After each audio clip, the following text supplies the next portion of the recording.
Welcome to the Pacific Research Institute's Next Round podcast. I'm Rowena Ichon, Senior Vice President, and with me is Tim Anaya, Senior Director of Communications. Well, Tim, it seems like Biden's plan to make America California again might be coming up against some headwinds. California's Attorney General Javier Becerra's upcoming confirmation hearings for Secretary of HHS looks like it's going to be tough going. From my Washington experience, there's always one or two that never make it past confirmation. Becerra's got to be one of the weakest of Biden's cabinet nominations. He's got no experience in healthcare issues, but he has endorsed Medicare for all. He's got those 100 plus California lawsuits against the Trump administration. And his defense of church closures recently was overturned by the Supremes. What do you think about his chances? Well, I think the Becerra nomination, one of two, near tandem being the other one, that's the consequences of the Democrats retaking the Senate. You know, if Republicans had won one of those Georgia special elections and retained the majority in the Senate, I think Becerra would have had a very tough time getting confirmed, probably under 50-50 chances of getting confirmed. But now that Democrats are in control in the Senate, I think it's a pretty, barring something that he says in his confirmation hearings that disturb just one Democratic senator, I think it's a pretty sure thing that Becerra will be nominated. And then we'll see what course he pursues when he's in office. Will he be as activist as he was as Attorney General of California? And, you know, will the Biden administration be as activist on healthcare as Biden has, or as Becerra has been as Attorney General of California? Yes, I agree with you. I don't underestimate Majority Leader Schumer's political skills in corralling every single Democrat. I think in bigger jeopardy, in my opinion, is Julie Su, who was California Labor Secretary. She oversaw the Employment Development Department, which is the agency that oversees unemployment benefits. Every time I read the news, Tim, the estimated amount of fraud gets bigger and bigger. Now it's up to $30 billion, and still more than 1 million claims are still on backlog. I read the other day that these interest groups took out a full-page ad in the Journal and the USA Today to try to stop the nomination. What do you think about her chances? Well, I think apart from that, and that certainly is going to be very troubling during her confirmation hearings, because, you know, I don't know that Democratic senators want to embrace that or have the Biden administration embrace that. I think the more interesting thing about her nomination is that it shows a national version of AB 5, California's law restricting the freedom of Californians to work as independent contractors in the gig economy. I think it shows that a national version of that law is a high priority item for the Biden administration. You know, you're already seeing Democrats in Congress have reintroduced what they call the PRO Act, which would pose AB 5 type restrictions nationally on the ability to work as independent contractors. And I think having California's train engineer, if you will, for AB 5 with a key position in the Labor Department, I think should give those who support worker freedom pause that the Biden administration is poised to produce very strict policies limiting people's ability to work as an independent contractor, which plug for our colleague Wayne Weingarten's study that's coming out this week, the latest in his Breaking Down Barriers to Opportunity series, is called The Small Business Gig. And he shows just how important working in the gig economy and working as independent contractors has been, not only for small businesses and entrepreneurship in general, but for the ability of people to put food on the table and provide for their families during the pandemic when, you know, they might have been laid off or the nature of their line of work has changed dramatically overnight. Gotta hope that you're wrong, Tim, because so many people are out of work now. And I think one reason why it lost this year, AB 5 lost in the state, was because people sympathize for the drivers and a lot of the independent contractors who were really living on making a living, and to see their livelihood go away was was terrible. And I think that's why it lost here. Hopefully it won't be able to pass this year. Another issue that's been percolating and hasn't had the media attention that I think it deserves, and I know you wanted to bring it up, is the return of congressional earmarks, which ended about a decade ago with these scandals. You might remember the Abramoff scandal and the other scandals in Congress. Earmarks were a way for congressional members to insert spending for their districts and in big, fat spending packages to avoid a lot of scrutiny. You might remember the Bridge to Nowhere project in Alaska. That was an earmark. So the House reformed the rules so that there's greater transparency, and that more or less put an end to earmarks. But now Washington, both sides of the aisle want to see it come back.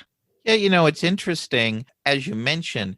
I mean, this earmarks were the poster child for scandal, waste, fraud, and abuse in federal government spending. I mean, how many people went to prison because of earmarks? And now we're going to bring it back. I mean, I think just as a political optic, it's just a bad thing. The rule that they're talking about putting in place in the Senate and House appropriations process says that private companies would be banned from receiving earmarks, but that government entities and nonprofits would be eligible for earmarks. Well, that to me sounds even worse, that we might be bringing back the kind of acorn scandals that we had back in the day, or nonprofits. Says that no member of Congress could, control or personally benefit from the kind of earmarked spending. But, there's nothing members of Congress love more than giant check presentations in their district. So I feel like this is going to be a return to the old pork barrel politics that, many of us thought we had gotten rid of. I think it's very bad for people who are concerned about openness and transparency in government spending. Often these earmarks are buried in 1,000-page plus bills. Remember Mrs. Pelosi's famous, you have to read the bill so you know what's in it. That's not an exaggeration when it comes to appropriations bills. So I think this is a return to those kind of sleazy pork barrel politics that Americans really detest. I remember what the late Thom Coburn called earmarks, which was, quote, the gateway drug to Washington's spending addiction. On to the podcast. Some of our listeners know that we recently had a series of virtual panels for this year's Sacramento Policy Conference. So this upcoming panel that you're about to hear is on the California economic recovery. Tim, how about introducing our guest and give us your thoughts? Well, I thought it was a really interesting discussion about all of these issues related to stimulus and the stimulus legislation that's under consideration in Washington, where California stands as far as its recovery, the kinds of things that California industry, and in particular manufacturing, needs to get back on track, not only as a result of the pandemic, but in general. As you'll hear from Lance Hastings, who's the president of the California Manufacturers and Technology Association, it was a very challenging environment for manufacturing in California before the pandemic. And when you add the pandemic on top, it makes it really troubling for manufacturers to do business in California. So I think you hear a very interesting perspective from him, who's on the front line of these policy debates every day and working with the Newsom administration to try to boost the interests of manufacturers, to hear just how California manufacturers are struggling, what their unique story is, and what state and federal policymakers should be doing to help them keep their doors open, keep jobs in California, and keep people employed and keep manufacturers investing in jobs in the economy in California. You also hear from Chris Edwards, who's an economist with the Cato Institute, and he talks about the debates over potential tax policy changes in the Biden administration. And you'll also hear him talk about kind of spending priorities and the national debt.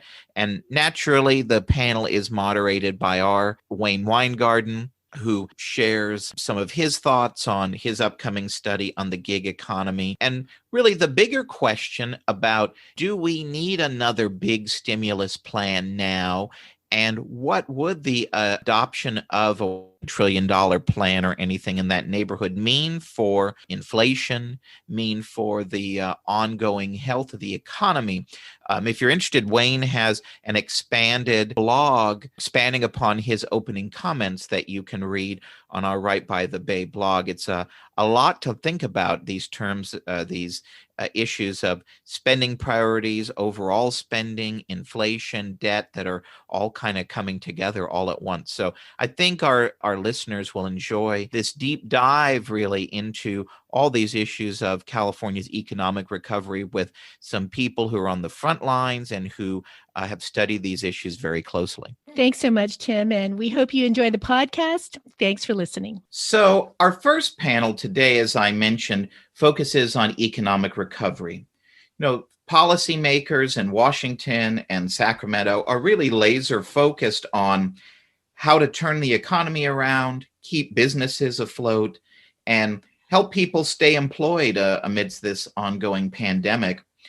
Last year, Congress provided trillions of dollars of relief in multiple stimulus bills. And right this week in Washington, Congress is debating budget reconciliation and another $1.9 trillion stimulus plan proposed by the Biden administration.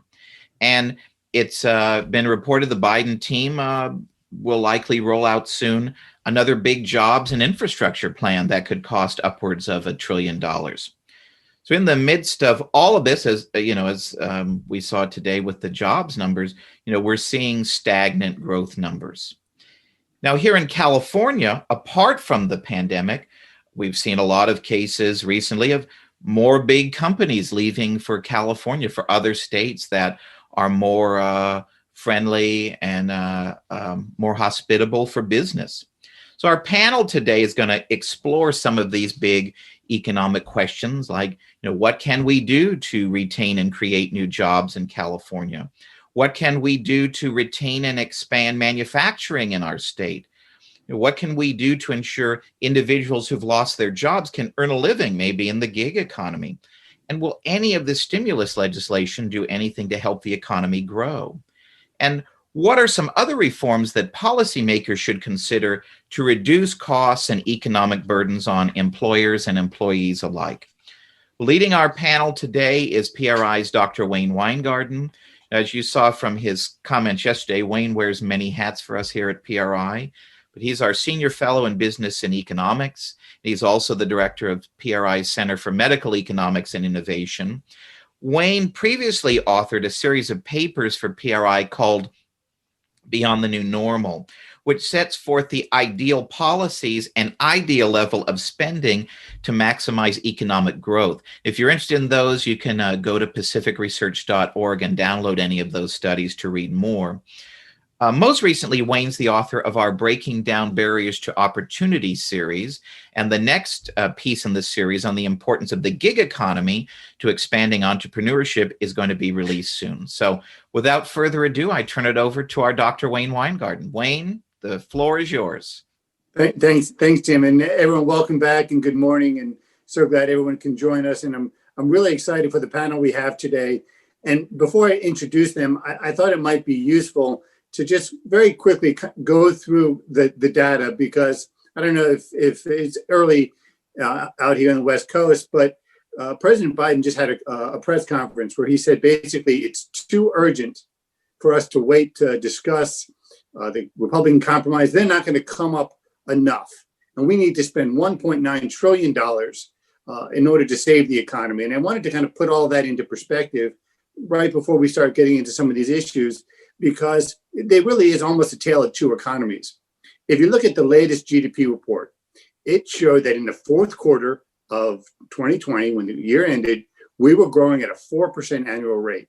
And if this were normal times and you had a 4% growth rate, that would be phenomenal, right? Of course, the problem is that for the year, the economy declined, right? It went down 3.5%. And to put that in perspective, that's the worst annual economic performance we've had since 1946. So we had a really bad economy, but you have to remember, all of that was in the second quarter of 2020. We've been growing ever since, right? So, in 2019, we grew 2.2%. We declined 3.5% this year, but all of that decline was in the second quarter. And Tim just referenced the jobs report. And in January, we added 49,000 jobs, which everybody says is disappointing. But the way I look at it is the 3-month average, November, December, January, we had positive jobs. And given that we're forcing the economy to decline, to shut down, if you don't have a decline in jobs, that's probably as good as it gets. Unemployment rate's not so bad, 6.3%. And in all of this, we also have personal income growth. And I think this is the key for the future. Personal income growth is up. Well, personal income is up. Right? If you look at where personal income ended the year compared to prior to the pandemic, the people have more income in their pockets today than they did prior to the pandemic. And that's because we already spent $2.6 trillion trying to stimulate the economy. And, we throw around these numbers as if it means anything. That you're talking about 12% of our economy. 2.6 to 12% of our economy. The entire economic output right now is only 1.2% smaller in the fourth quarter before the pandemic, but we've already spent 12%. And now President Biden says we need to spend another 9%. So in other words, stimulating the economy, we're going to spend over 20% of our economy trying to stimulate it. It's an incredible amount of money. Savings is at all-time high. We haven't had a savings rate as high as it is today since 1975. And so I wanted to give all of this as background because it demonstrates that there's a tremendous amount of pent-up demand, and all of the policies we see going forward are going to be influenced by that pent-up demand. Right? Once the shutdowns end, assume the vaccines do what they're supposed to do and the shutdown ends, we're going to see all of that pent-up spending come out. And we haven't even talked about, by the way, all of the credit expansion of the Federal Reserve, which means we're going to get lots of loans coming out. We're going to see all of this happen in the second half of 2021 into 2022, when the economy is going to be growing very quickly. And then all of a sudden, all of these dislocations are going to come from it. We're going to get a tremendous amount of volatility. Into all of this, manufacturers have to make decisions about, how can they produce? What are they supposed to be producing? And we have policy, right? Joe Biden is going to adopt the California approach to tax and spend. So he's going to be, in top of the spending, he's currently, $1.9 trillion. He's got the infrastructure package that Tim mentioned. He's got tax rate increases that he wants to implement. So we have an overstimulating economy combined with almost a contractionary policy, jamming on the brakes at the same time that you're trying to hit the accelerator. So we're headed for a very volatile period, I think a very confusing period. And why I'm really excited about kind of the two people we have on this panel today is I think they each have unique insights to help us understand kind of what's going on and what can we expect going forward, both in terms of policy and in terms of manufacturing, which is so essential for both the California economy and as well as for the U.S. economy. So our first panelist is Lance Hastings. Lance is the president and CEO of the California Manufacturers and Technology Association. We also have with us Chris Edwards, and Chris, actually way back in when, I should say we used to work together many, many years ago. It feels like a lifetime ago at Citizen for a Sound Economy. But Chris is the director of tax policy at the Cato Institute, and he's also the editor of a fantastic website called downsizinggovernment.org, which if you've never visited, I highly, highly recommend. There's some really important information that he puts out there. So I'd like to spend most of the time let Lance and Chris do the talking. And Lance, if I can start with you, how have manufacturers fared during the COVID-19 pandemic? What's their experiences been with all of the stimulus, the Paycheck Protection Program, the other relief programs? Have those worked? What has the government done right, and what has it done wrong? Well, I think in the industrial sector, it's been kind of a hit and miss from the very beginning of the pandemic. And I recall speaking around the state about manufacturing prior to the pandemic and being asked, how's manufacturing going? And I would always answer, it's good, not great. And that was pre-pandemic. So if we're starting from a good base, it did go down. Thankfully, from an industrial sector, our output is still at about 75% through the pandemic, and largely due to the fact that much manufacturing in the U.S. is considered critical per federal guidelines and state guidelines. So we've been able to stay open, but I've looked at the pandemic for our members in phases. There's that early phase of chaos. We did go into a shelter-in-place order, and that's what you do after an earthquake. I mean, that's what you do during civil unrest. I mean, it was very daunting there on March 16th of 2020. But at the same time, the government and the governor's office are asking us to stay open because they know the valuable economic contributions that manufacturing provides, not only the state's economy, but the national economy. And in fact, I can be selfish for a moment and say that manufacturing truly is the blood that would pump through the entire economy, and largely due to the fact that manufacturing is value added. We're actually creating wealth through taking inputs and components and turning them into other products. So there is a reliance upon manufacturing to be successful, and we were. Our unemployment figures within manufacturing were lower than any other industrial sector or sector of the economy. And I've used the example that if manufacturing mirrored hospitality and we were down 40 to 50%, that would be material to the state budget and local budgets. And the fact that we're able to keep our good paying jobs on the job has been really helpful. Where the breakdown to your question about, how has government helped? It's actually been a little bit more confusing than helpful, only because we had to adapt to the new learnings of a virus that we didn't know much about at the very beginning.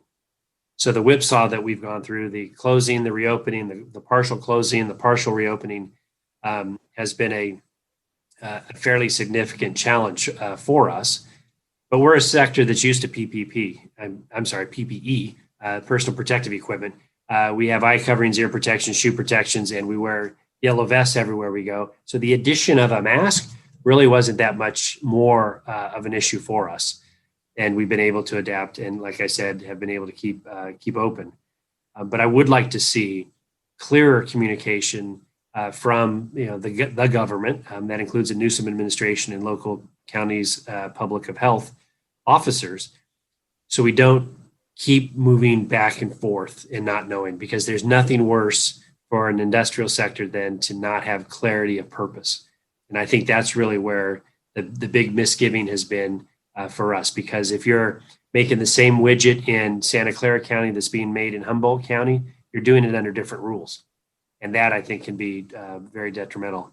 From the PPP side on the paycheck protection, not a lot of take up in our sector because we have been able to remain open for the most part. So I think that part of it's good. But to your point of the trillions of dollars of stimulus, I'm concerned will become trillions of dollars of addiction. And that will become the new normal or new expectation from government, that every year it'll pump a percentage into the economy, which I don't think is sustainable, certainly not for the long term. May get us through the short term. But the frustration that we have is, the arguments over how one spends $1.9 trillion, to me, is farcical, because that truly is a lot of money. And I know we now throw billions around as if it's just chump change. But when you get in the trillions, that is a lot of money. And my concern is the out years. How are we going to respond to either paying that back, paying that debt down, or not relying upon it as an infusion to the economy? So some long-term issues are out there. I think by and large, I'll kind of end where I started. Manufacturing is doing good during a pandemic, but that's certainly relative to everything else. That's fantastic. Thank you. Chris, I'm going to switch to policy for a second. Because the Biden administration, we keep talking about once we get through the pandemic concepts, we want to raise taxes, right? We want to raise federal income taxes, taxes on capital gains. We want new regulations, a $15 minimum wage. I was hoping you can kind of give us a sense of what's being discussed in terms of the tax increases and these regulations. Do you think they'll become law? And what would be the implications, particularly from a state perspective? Well, thanks a lot for having me, Wayne, and thanks to PRI for putting on the forum today. Just to build on what you and Lance said about federal government debt, it's really unfortunate and sad what's happening in Washington. Our debt is at the highest it has been in the country's entire history. It's hitting its level that it was in World War II, and we're not at war now. Every dollar we're borrowing now is a cost push forward onto individuals and businesses down the road that is going to dampen the economy. So we may stimulate the economy a little bit now, but we're going to anti-stimulate it down the road with all this debt. Young Americans in the future will have their own expensive crises to deal with. So they're going to be paying twice. They're going to be paying for their own crises, their own recessions down the road, and our crises that we're pushing the cost onto them. It's very unfair what is going on. If governments want to stimulate, I think they should deregulate, which is, PRI has supported lots of policies like zoning reform to speed housing production, occupational licensing reform, permitting reform, so we can start a lot of these restaurants that have closed down. That's the type of stimulus we really do need is deregulation stimulus.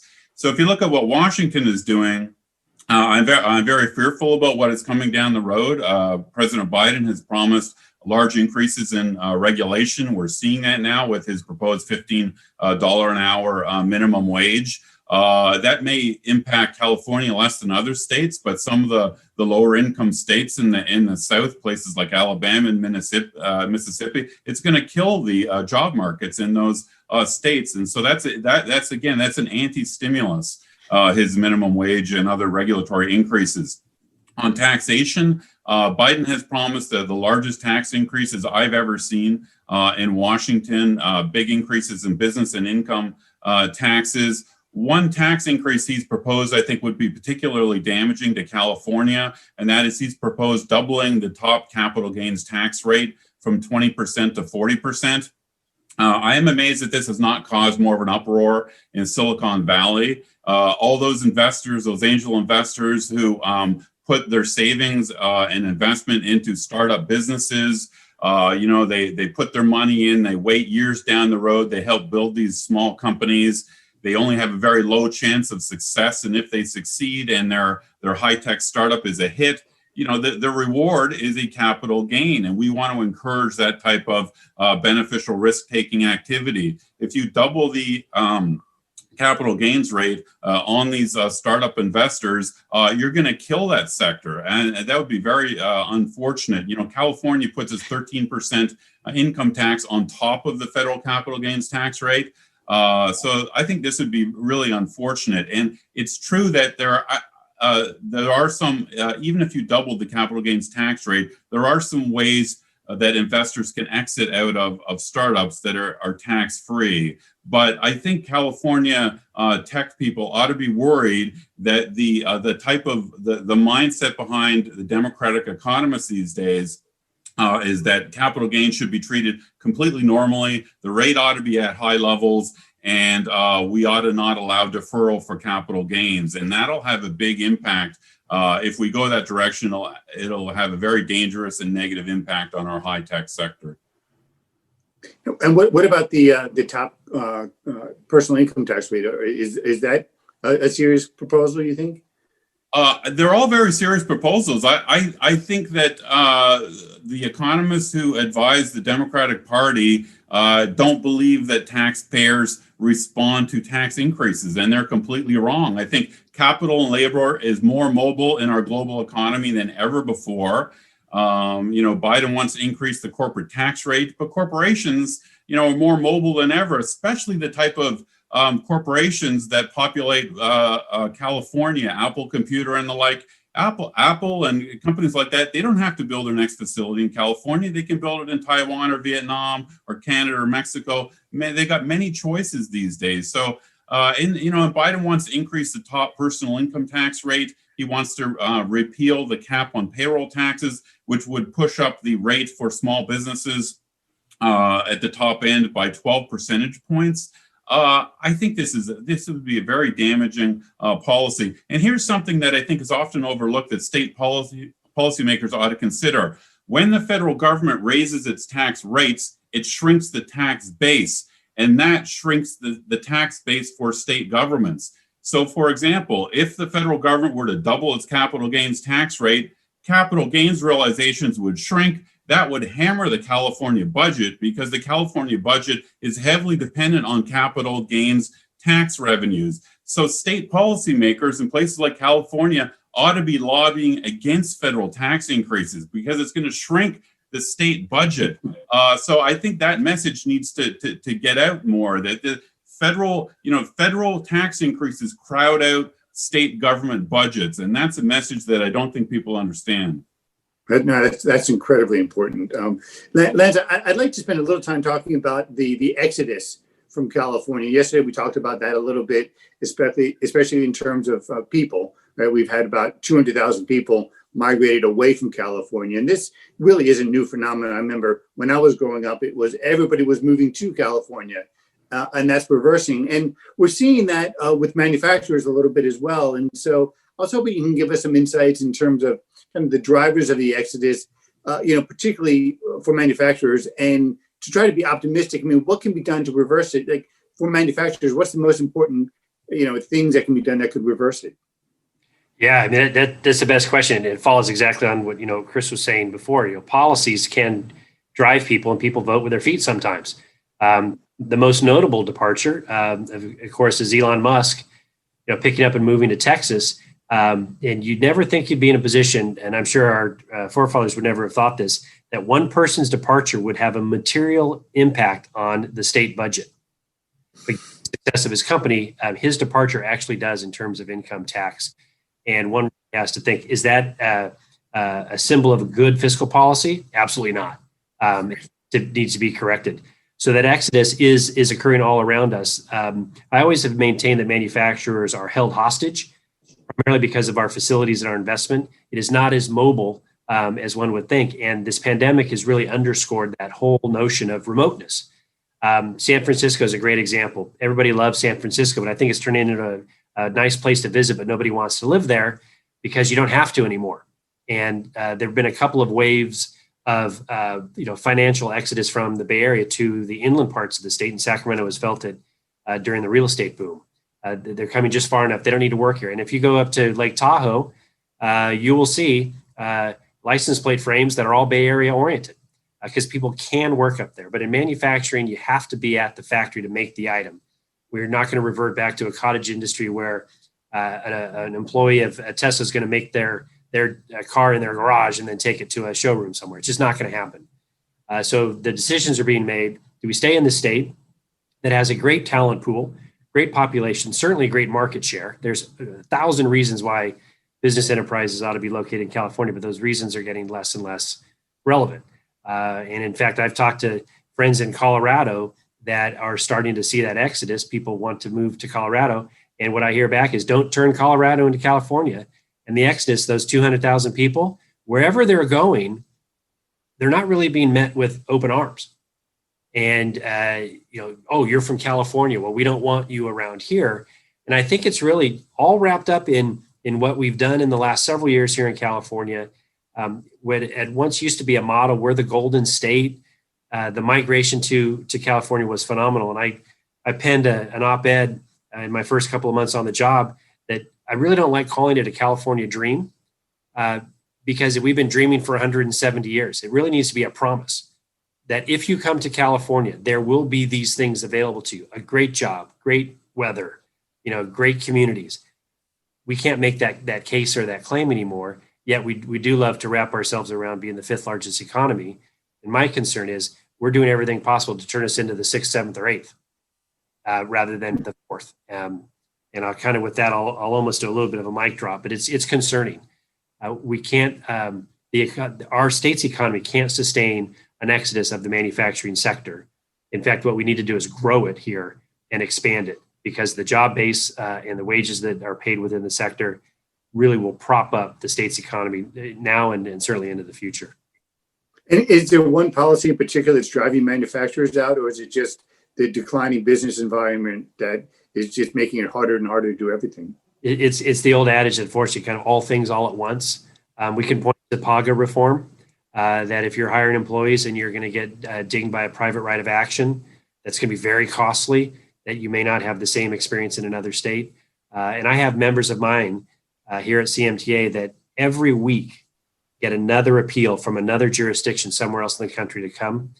And yeah, they're dangling incentives to do so, and it looks rather attractive. The thing that does keep me up at night, there will come a time if things are not addressed that those incentives will no longer be necessary.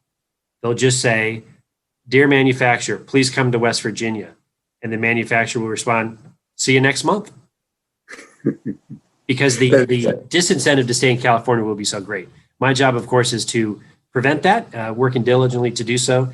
And the way that we're able to be successful is we're changing the narrative about manufacturing away from the dirty, dark, and dangerous that everybody thinks it is, or at least that's what Hollywood wants everybody to think it is. It's really not that. It's advanced, it's quiet, it's safer than it's ever been.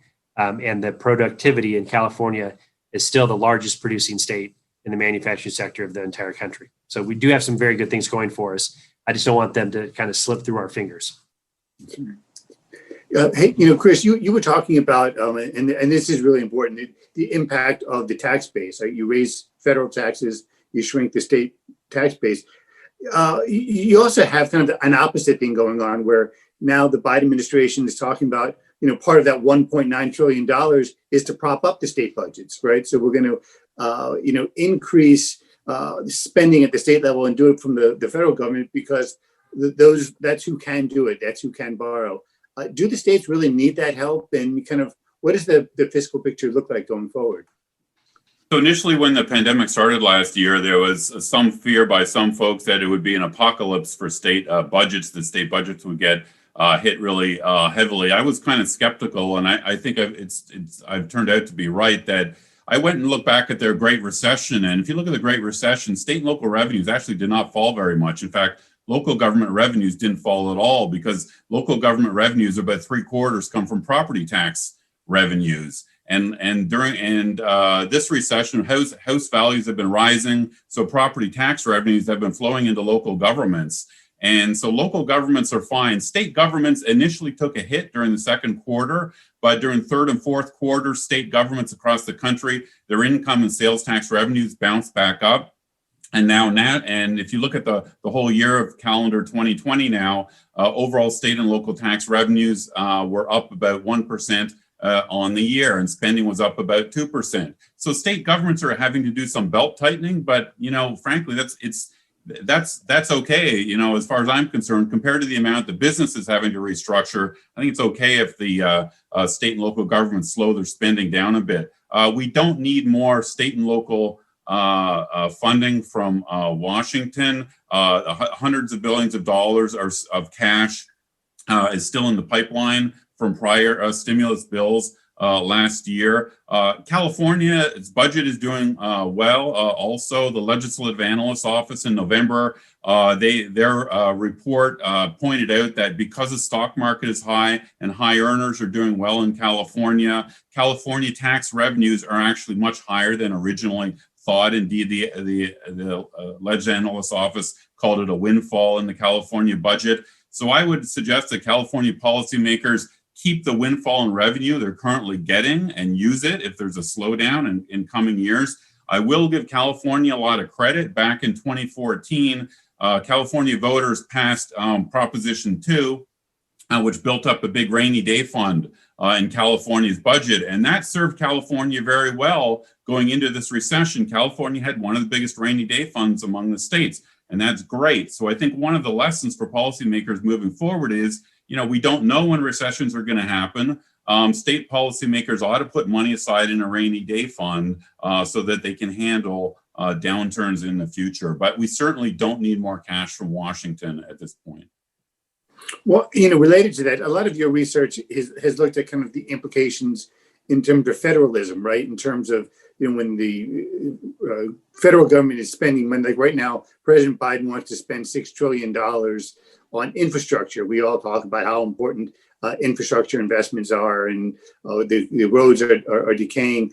But your research shows that while it may appear like a good deal, that it's something different, that there's the federal spending spree can actually backfire for states like California. I was hoping you could kind of provide some insights on that.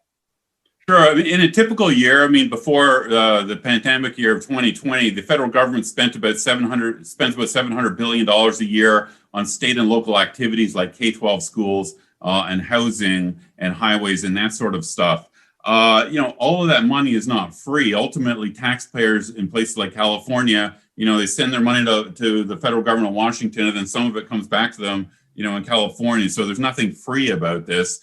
The second thing that California policymakers ought to consider in particular is there's numerous studies. One by the Roosevelt Institute that tally the total amount of tax money going from each state to Washington, then the amount of money they get back from Washington. And California is a perennial loser on this. So, half the states sort of win from the federal transaction of tax money going to Washington and then spending coming back. Half the states are winners, half the states are losers. California has long been a loser state. And the reason is not too surprising. California has a lot of high income taxpayers. So under the federal tax code, Californians pay a hell of a lot of tax money to Washington, and they don't get their fair share back.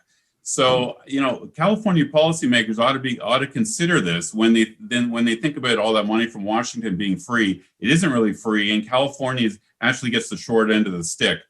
To go to your question in particular, though, the money from Washington is really not free in this way either. It comes with strings attached. The federal government tries to micromanage state and local activities. So President Biden has promised about $6 trillion in new spending, a lot of it on state and local activities like K-12 schools. Well, he's not just going to give that money for free to California. They're going to try to micromanage California policy on schools. So, we saw this under President Bush, for example, with No Child Left Behind. Bush tried to use the leverage of federal money to micromanage K-12 schools. There's a big blowback there. Teachers and school districts did not want the federal government trying to micromanage what they do. So I think this is going to be a battle we're going to see in coming months. If Biden increases a lot of aid programs for state governments, they're going to come with strings attached that I think a lot of California policymakers are really not going to like. Yeah, that's interesting. Speaking of infrastructure, Lance, is that an issue for manufacturers that, if you drive on a California highway, right, you're lucky that you get through without damaging your car, a little tongue in cheek, but not that much actually. Is that an obstacle? Do we need to invest in those areas? Or how does that impact manufacturing in California and so many decisions to stay there? Yeah, I mean, we absolutely do. It's not only the highways, it's the intermodal transportation, it's the water, the electric grid, for example, which is as vulnerable as it's ever been. I recall when I was living in Virginia before taking on the role here at CMTA, reading in the newspaper that PG&E would need to shut off power into the foothills because of high winds. And I grew up here, lived here most of my life. I couldn't believe what I was reading. And we've allowed our infrastructure to decay and decline without scheduled maintenance, if you will, along the way. Right. Huge problem for us. We need to be able to get the supply chain into the factories and then get those products out as quickly and efficiently as we can, being as least disruptive as we possibly can as well. The longer term, as we evolve toward a potentially all electric future on the roads, the gas tax being the primary funder for those things, what becomes of that? And it's going to require some creative financing thought and approach. And I've long maintained that California is currently financed as it was back in 1930. And we've not made any adaptations other than throw a Band-Aid or two on it, possibly a tourniquet, if you will. We need to actually rethink how the modern budget is financed relative to the modern economy, because with very few exceptions, what we see and observe now in the economy has very little to do with what existed in the 1930s. Top to bottom, left to right, it is incredibly and fundamentally different than it was, yet we still finance ourselves in what's going to almost end up being 100-year-old model. Wow. And this is constraining. I mean, manufacturers are feeling, when you were saying your members get calls from West Virginia or Nebraska, that is an important consideration for them. Oh, absolutely. And, the provision of water and power, I don't know a single manufacturer that came to California hoping the lights would stay on. Right. It's not a thing. And I know it sounds flip, and I apologize. Right. You need to come here because there's a California promise that all of those things that we've been known for will still exist today and tomorrow and in future years. But we are not at that point at this present time. And it's discouraging at a minimum, but it's quite, frightening in the extreme. There was, Wayne, there had been some bipartisan shared interest between the Obama administration and the Trump administration to speed up a lot of the environmental reviews for infrastructure. I mean, Obama administration was very much for that, as was the Trump administration. I'm not so sure about the Biden administration. I'm worried they're going to go in the opposite direction. I mean, there should be agreement that, building a new overpass for a freeway system shouldn't take 5 or 10 years to plan and build. But unfortunately, that seems to be the case these days because of all these multiple and excessive layers of environmental and other sorts of reviews on these projects. Wow. Yeah. I'd like to kind of ask both of you kind of an open question. I'm going to kind of slant it slightly differently. So to Lance, I'll ask it this way. If you had 10 minutes to actually sit with Governor Newsom, what, and it's to kind of, how do we want to revise from the pandemic and strengthen the manufacturing sector? What are the most important kind of positive things that he can be doing that would actually encourage growth, promote free markets and make kind of what you were saying, the promise of California available? Actually, I wouldn't even take that long. I'd take about a minute. And I would say, make a proactive statement that manufacturing is critical for the state of California and that California is open for business for manufacturers and all that entails, making it an attractive opportunity investment. And then the second thing I would say from a fiscal standpoint, exempt from all tax liability, capital investment in manufacturing. Get rid of the sales tax, get rid of all of that. And it's not free money. We still have to spend the money on the capital side of the equation, but it's become more expensive to do that here. Do a tax liability holiday for not just one fiscal year and see what happens, because we make capital decisions over 10 and 20-year timeframes. Literally, the multiplier effect from our sector is huge. It is worth it to the state of California to not get some tax revenue on the front end, but to get all of the benefits on the back end, payroll taxes, property taxes, et cetera. Even though I don't like the model that we're basing on because it's 1930s model, but those two things. And then we step up and make those multi-million-dollar investments for the betterment of California. It's a win-win, and it's simple, understandable, and we can put a dollar figure to it. So those would be the two things. One's promote, and the other is enable. And when you say promote, is there something in particular that you were saying all that entails? What does that entail? If I can, an ad campaign. For every reason that a manufacturer would leave this state, let's remedy that, and let's have open arms. I made a joke with Lenny Mendonca before. He was head of GoBiz, and I'll tell that the same thing to Dee Dee Myers. GoBiz should really be the kind of entity that's Go Biz, and not Go Biz away. And that's what we're seeing. I know it takes a visual. I probably lost everything with the camera here, but that's what we need in California. We cannot simply rely on the best weather in the world. And Chris, if I was going to ask that question for you, but you're sitting in the Oval Office with our new president, and I know he's not going to listen to you probably, but if he were, given kind of the state of the economy now, and is it to not do what he's going to do, or are there more important priorities that he should be doing?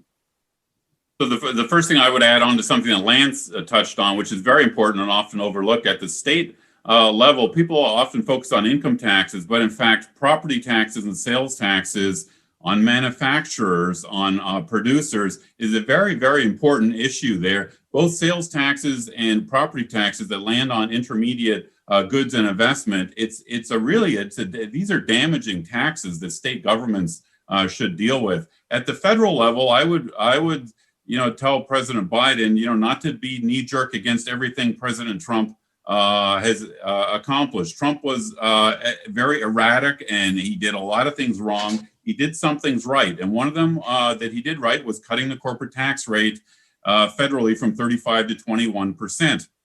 Our federal tax rate, corporate tax rate is now 21%. California imposes a corporate rate on top of that, so California's rate is actually 28%. That sounds, that's lower than it was, but it's actually above the global average corporate tax rate is now only 24%.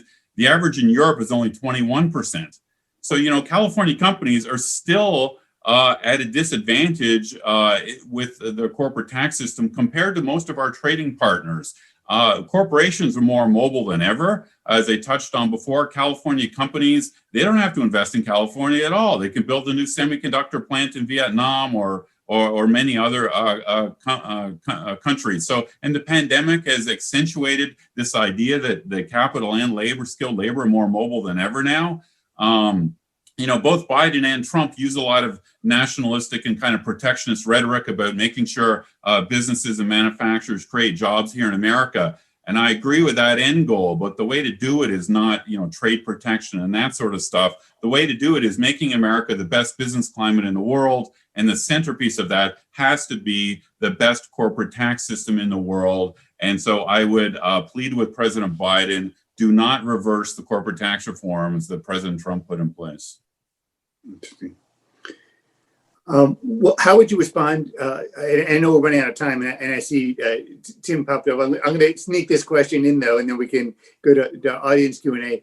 Because Janet Yellen has a solution to you, right? Which is she's going to sit down with all of the other countries in Europe and come up with a compact to say, oh, okay, well, if we're all at 30%, then there's no place for you to go. Is that a good solution or no? It's not. I mean, that's like a cartel. The funny thing is, where federal law is generally against monopolies, but that would be sort of setting up a global kind of tax monopoly.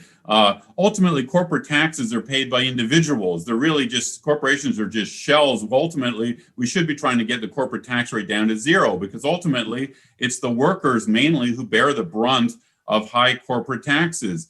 High corporate taxes reduce productivity, and reduced productivity ultimately lowers worker wages. So we ought to be thinking about lowering corporate taxes to benefit American workers. So I think Miss Yellen is thinking about it completely backwards, actually.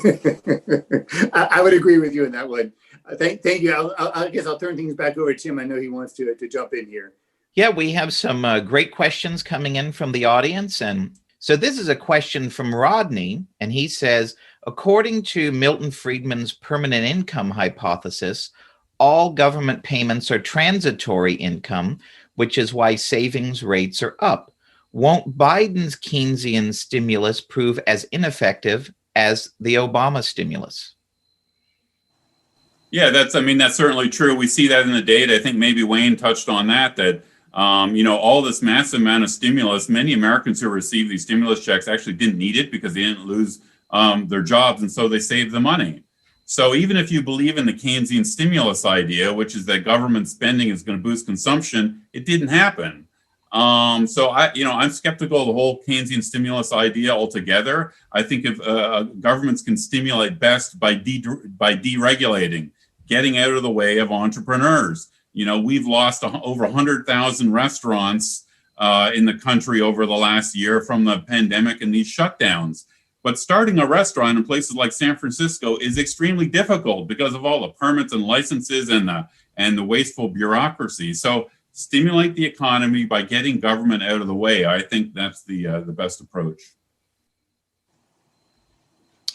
So this is a question from Cullen, and he says, I believe that the Obama stimulus that was supposed to be one-time spending became embedded in the federal annual spending and was subject to the automatic 6% annual increase, thus dramatically increasing annual spending. Since we were under continuing resolutions for spending during those years, there was not the ability to remove it from the spending cap. Will the current stimulus also become part of annual spending? So I would actually disagree with that. If you go back and look, a lot of the, Obama signed into law about a $900 billion stimulus. It was temporary and lasted a few years. And then it mainly did disappear. And actually, because the Congress moved back to Republican control in 2010, federal spending was flat for a few years, but then it started rising in Obama's later years and really soared under President Trump. But I do share the fear going ahead that Biden will try to use these spending packages to put in place damaging long-term policies. A good example is the $15 minimum wage. They're going to try to pass the $15 minimum wage through the Senate with this spending bill. And I think there's going to be a lot of damaging regulations passed that way in coming months, unfortunately. So, so we do have to be, we've got to worry that, this time it's going to be kind of much worse than the government expansion under President Obama. And if I could throw in, there's another interesting problem that these stimulus programs create, which I think is complementary to what Chris is saying there, like we were talking yesterday about homelessness and the home key program, the room key program, and that's being funded with COVID money, which is going to go away. But California has now set up a program that now they're going to have to fund on top of all of the other programs, because either you're going to have to let that program disappear and there's nothing so permanent as a temporary government program. So now you've implicitly raised taxes on Californians to make up for a temporary check that was coming from the federal government. And we saw that with the Affordable Care Act. That's something we see over and over and over again. And I think that is kind of relevant to the question in terms of kind of how these stimulus programs encourage greater spending, which is already a problem, and it just kind of worsens it because it accelerates that problem. So here's a question from Mark, and he says that the extraordinary concentration of wealth among fewer and fewer Americans has triggered much more interest in this conversation about socialism that we've had over the past couple of years. Do you think it's important to create increasing equity ownership in the economy in order to rebuild the disappearing middle class? So I'll take a crack at that. And so I wrote a long study on, wealth inequality and related issues on Cato, which you can find on Cato's site last year. Here's the first thing to think about when you're thinking about wealth. We don't have very good wealth measures, for one thing. We have better income measures because people file annual tax returns. Wealth data is actually a lot more sketchy. Wealth inequality probably has risen over the last couple decades, but not as much as some of the economists like Piketty on the political left are saying.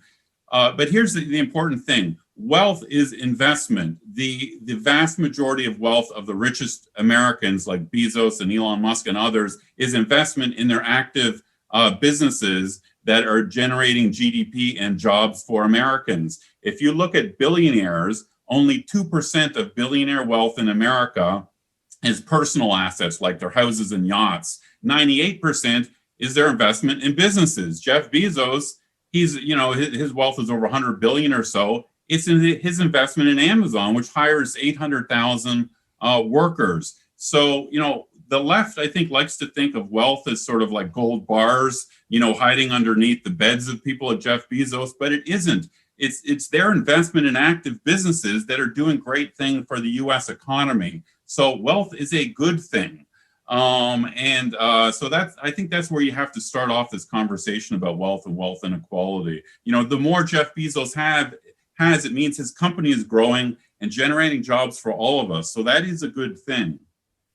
And in terms of the income side of it, people like to kind of look at these long-term trends without taking into account the policy differences of what's been happening. So if you look at kind of where, let's say, the lowest 20% of income are, you go, get the census data, you can see, adjusted for inflation, there's distinct trends. So while the overall growth over a certain, I think between 2000 and today in the lowest income quintile is not as strong as other quintiles, what you actually saw is policies, particularly, after the housing bust and during the early part of the Obama years, that were very punishing on the lower income groups. And so their incomes fell in real terms. But they've been rising for many years now. And in fact, now they've exceeded past levels adjusted for inflation. So if you draw a line from like 2000 to 2019, you get this trend where you get these great talking points, but it's glossing over the important differences. And that's what the policy environment was. When you have policy environments like Chris was saying, that's punishing to wealth, or you have policy environments that's not supportive of the manufacturing sector, so you're not getting higher productivity growth, you're going to see income grow slower at those kind of lower income quintiles, and it makes it the income inequality worse.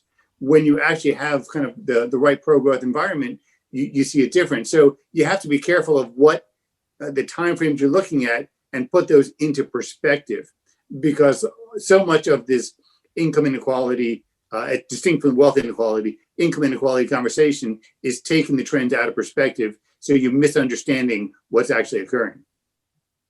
And if I could add, Tim, just real quickly, the underpinning of the Bezos and Musks of the world is that they need to have that opportunity to do what they do and take their ideas and put them on paper and create enterprises.